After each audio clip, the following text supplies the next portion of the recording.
At this moment, investigators are working to determine what caused a helicopter to crash into the Hudson River yesterday.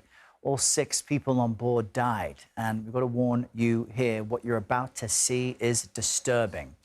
This video shows the moment the helicopter tumbled out of the sky and crashed right there into the water.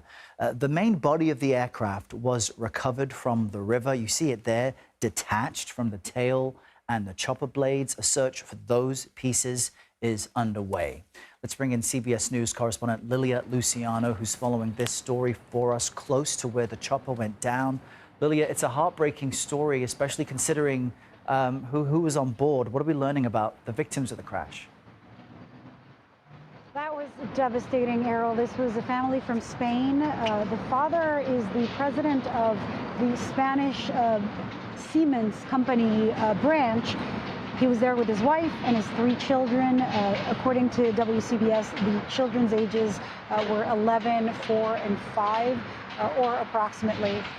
The chopper went down at around 3:15 p.m. The calls to 911 started coming in immediately.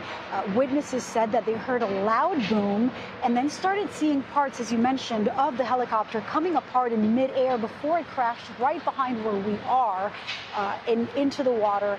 Authorities showed up right away. The NYPD and the NYFD showed up. We saw the divers coming back, and the bodies were recovered very quickly after, within the first few hours, and they declared 4 of the people deceased there.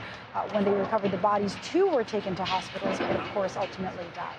And Lilia, I know that for you, like me, we live close to where these helicopter tours take place. It's something that, if you have the means, dozens of tourists to New York will take part in. And this was a tour flight with the company New York Helicopters. So how is it responding to this disaster?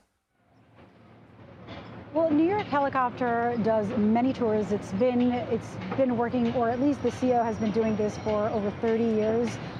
CBS News spoke with him, and he said, of course, he was devastated by the deadly crash. They asked him, CBS News, we asked him whether it had been recently or how often it had been serviced or maintained, and he said, we follow all the rules and more. There's still, of course, not just federal, but local investigators looking into, and we're expected to hear from the NTSB later today, looking into what caused it. But it was so bizarre to see in the videos, and that's what witnesses said too, that it seemed like the tail boom, like parts, as you said, of the rotor blades came apart.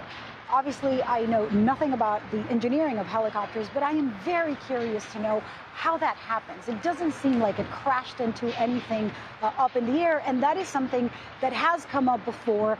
We heard from lawmakers yesterday who said, we have been talking about this. There's too much traffic, especially when it comes to those leisure flights, too much traffic around Manhattan, over the rivers. There are, as you know, there's companies here that take you to the airport in a few minutes. There's those tourist tours. There's just a lot of helicopters that we see up in the air, but it doesn't seem like, at this point, from what we've seen, it was any kind of crash midair. We're waiting to hear what federal investigators will say about that. All right, we appreciate the update. Lilia Luciano, thank you.